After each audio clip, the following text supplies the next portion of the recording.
ये सामने की तरफ सारे कलेक्टिंग इलेक्ट्रोड हैं ओल्ड वाले, जिसे हम लोग नॉर्मल भाषा में प्लेट भी बोलते हैं। क्या कंडीशन है इस वक्त आप वीडियो में देख सकते हो, कितनी बुरी तरीके से ये डैमेज हो चुकी हैं। ये सामने की तरफ जो आप देख रहे हो ये सारे एमिटिंग फ्रेम है, जिसे एक एक पीस में निकाला गया है। और इस फ्रेम के बाजू में आप देखो थोड़ा, ये वर्टिकल पाइप है, ये सॉलिड पाइप जो आप देख रहे हो ये वर्टिकल पाइप है। ये भी कनेक्ट होता है एमिटिंग फ्रेम टू फ्रेम।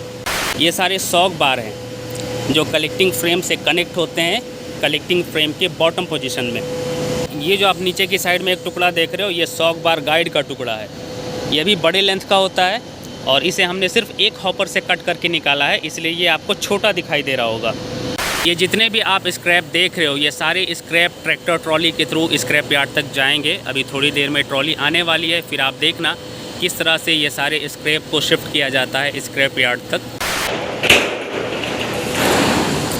कुछ इस तरह से ट्रैक्टर ट्रॉली के अंदर में प्लेटों को रखा जा रहा है। अगर सही तरीके से ना रखा जाए तो ट्रैक्टर ट्रॉली भी फुल हो जाएगी और प्लेटें भी सही तरीके से नहीं आएंगी, मतलब कि कम से कम प्लेटें फिर शिफ्ट होंगी स्क्रैप यार्ड में। एक ट्रॉली में अप्रोक्स 3 टन के आसपास प्लेटें जा रही हैं स्क्रैप यार्ड तक और दिन भर में 4 ट्रॉली हम लोग शिफ्ट करते हैं स्क्रैप यार्ड में।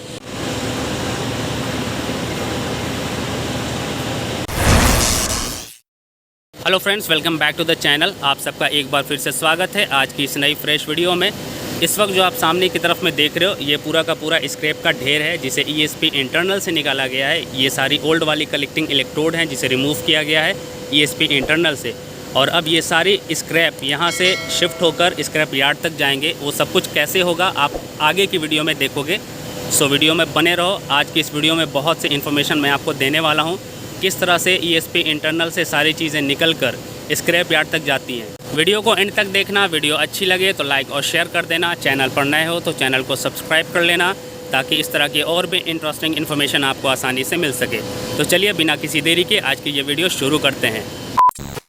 तो सबसे पहले मैं आपको ये दिखा देता हूँ कि यहाँ पर क्या क्या चीज़ें पड़ी हुई हैं जिसे हमें स्क्रैप यार्ड तक पहुँचाना है। सबसे पहले ये सामने की तरफ सारे कलेक्टिंग इलेक्ट्रोड हैं ओल्ड वाले, जिसे हम लोग नॉर्मल भाषा में प्लेट भी बोलते हैं। क्या कंडीशन है इस वक्त आप वीडियो में देख सकते हो, कितनी बुरी तरीके से ये डैमेज हो चुकी हैं, बेंड हो चुकी हैं ये सारी। और इसी हालात में हम लोगों ने इसे ESP इंटरनल से बाहर निकाला है। आपने मेरी पिछली वीडियो में देखा होगा, कुछ प्लेटें तो सीधी थी और कुछ बेंड हो चुकी थी, जिसे काट काट कर निकाला गया है टुकड़ों में। एक प्लेट को 4 या 5 पीस में डिवाइड किया गया है, फिर उसे निकाला गया है। बिकॉज एक कलेक्टिंग इलेक्ट्रोड की लेंथ अप्रोक्स 15 मीटर होती है, जिसे एक सिंगल पीस में निकालना पॉसिबल नहीं है ESP के मैनहोल के थ्रू। अगर मैं कैमरे को थोड़ा ऊपर करता हूँ तो ये जो कुछ भी आप देख रहे हो ना, ये सारे ESP के फनल हैं, जो ऑलवेज़ आपको बैक साइड में देखने को मिलेंगे। ये ESP का बैक साइड का एरिया है और इस तरफ में ये पूरा का पूरा बॉयलर का स्ट्रक्चर है, इसके पीछे जस्ट बॉयलर है। अब आप इस तरफ में देखो, ये सामने की तरफ भी कलेक्टिंग इलेक्ट्रोड का छोटा छोटा टुकड़ा है जो बुरी तरीके से डैमेज हो चुका है, जिसे छोटे छोटे पीस में निकाला गया है। और ये सामने की तरफ जो आप देख रहे हो ये सारे एमिटिंग फ्रेम है, जिसे एक एक पीस में निकाला गया है। एमिटिंग फ्रेम कंप्लीट 6 लाइनों का, 7 लाइनों का, 8 लाइनों का एक सेट होता है, जिसे इरेक्शन के टाइम पर आपने देखा होगा मेरी पिछली वीडियो में। पर वो पूरा का पूरा फ्रेम एक बार में निकालना पॉसिबल नहीं है मैनहोल के थ्रू, इसीलिए उसे एक एक पीस में निकाला जाता है। ये सारी ट्यूबें हैं जिसमें स्प्रिंग को फंसाया जाता है, कनेक्ट किया जाता है फ्रेम टू फ्रेम। ये सारे इमिटिंग फ्रेम है जो बेंड हो चुके हैं, आप देख सकते हो वीडियो में आसानी से। और इस फ्रेम के बाजू में आप देखो थोड़ा, ये वर्टिकल पाइप है, ये सॉलिड पाइप जो आप देख रहे हो ये वर्टिकल पाइप है। ये भी कनेक्ट होता है इमिटिंग फ्रेम टू फ्रेम। ये यहाँ से लेके वहाँ तक इमिटिंग फ्रेम का ही मटेरियल है, इमिटिंग फ्रेम की ट्यूब और वर्टिकल पाइप। अब आप इस साइड देखो, ये सारे सॉक बार हैं जो कलेक्टिंग फ्रेम से कनेक्ट होते हैं कलेक्टिंग फ्रेम के बॉटम पोजीशन में, जिसे 2 पीस में निकाला गया है। ये भी बहुत बड़ी लेंथ का होता है, इसलिए एक पीस में निकालना पॉसिबल नहीं है, इसलिए इसे 2 टुकड़ों में डिवाइड किया गया है। ये सारे कलेक्टिंग इलेक्ट्रोड के कुछ पार्ट रह चुके हैं, इसमें देख सकते हो आप। ये हक बोल्टिंग होती है कलेक्टिंग इलेक्ट्रोड के साथ, और हक बोल्टिंग का जो एरिया है ना वो बिल्कुल सेम एज़ इट इज़ वैसा ही है, इसलिए ये प्लेटों को ऊपर से कट किया गया है, इसलिए कलेक्टिंग इलेक्ट्रोड का कुछ पार्ट इसमें रह गया है। ये जो कुछ भी आप मटेरियल देख रहे हो ना, ये सब स्क्रैप है, इसलिए आपको थोड़ा अटपटा लग रहा होगा देखने में। पर आप मेरी पिछली वीडियो को देखो जिसमें मैंने इरेक्शन से रिलेटेड इन्फॉर्मेशन शेयर किया है। तो ये कलेक्टिंग इलेक्ट्रोड, उसके अलावा ये इमिटिंग फ्रेम, शॉक बार, वर्टिकल पाइप, ये सब कुछ आपको फ्रेश दिखेगा और उसमें चीज़ें सही तरीके से आपको समझ में आएंगी।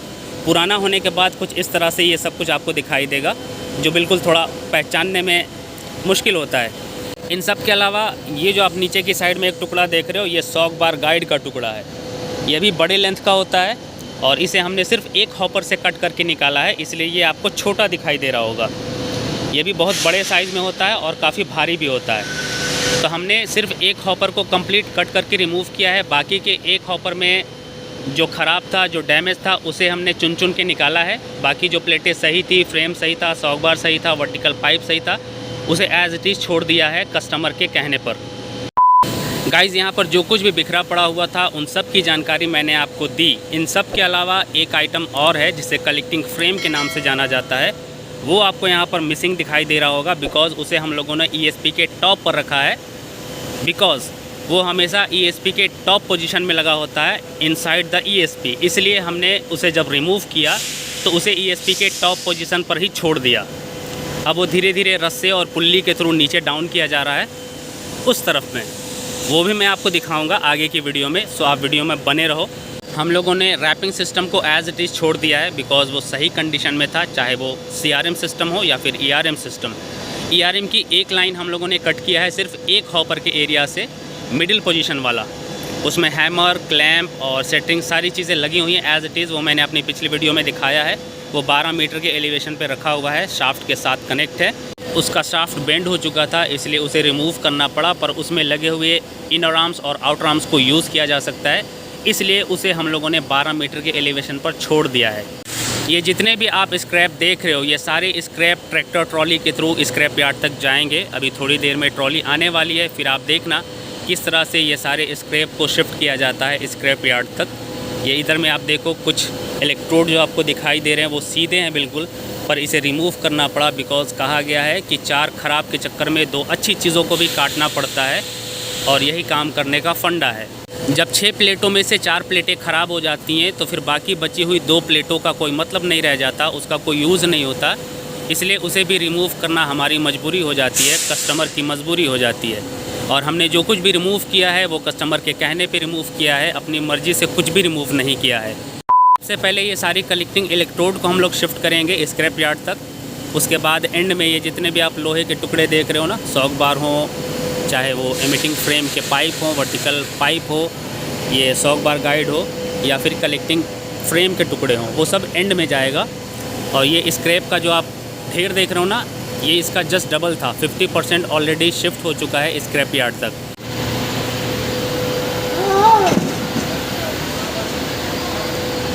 गाइस, फाइनली ट्रैक्टर ट्रॉली आ चुकी है और अब आप देखना किस तरह से स्क्रैप लोडिंग होती है इस ट्रैक्टर के ऊपर में। A few moments later. Guys, scrap loading का काम स्टार्ट हो चुका है। वीडियो में आप आसानी से देख सकते हो किस तरह से बंदे स्क्रैप लोड कर रहे हैं ट्रैक्टर ट्रॉली के ऊपर में। धीरे धीरे ये पूरा का पूरा स्क्रैप यहाँ से खाली हो जाएगा। ऑलरेडी यहाँ से एक ट्रॉली स्क्रैप जा चुका है सुबह 10 बजे और इस वक्त आप देख सकते हो 10:57 हो रहा है। ये दूसरा ट्रिप है। ये अभी 1 घंटा लगेगा इसको फुल होने में, ये पूरी ट्रॉली को। अभी सीधी सीधी जो प्लेटें हैं उसे सेग्रीगेट करके उस ट्रॉली में रखा जा रहा है। जब सारी सीधी प्लेटें शिफ्ट हो जाएंगी स्क्रैप यार्ड तक, तब सबसे लास्ट में जो डैमेज हो चुकी हैं, जो बेंड हो चुकी हैं, जो उबड़ खाबड़ प्लेटें हैं, उसे सबसे आखिरी में डंप किया जाएगा स्क्रैप यार्ड में। जब सारी प्लेटें शिफ्ट हो जाएंगी तब सबसे आखिरी में ये सारे शॉक बार और इमिटिंग फ्रेम को शिफ्ट किया जाएगा। अब मैं आपको ट्रैक्टर ट्रॉली के पास लेकर चलता हूँ और दिखाता हूँ किस तरह से प्लेटों को ट्रैक्टर ट्रॉली के अंदर में रखा जा रहा है।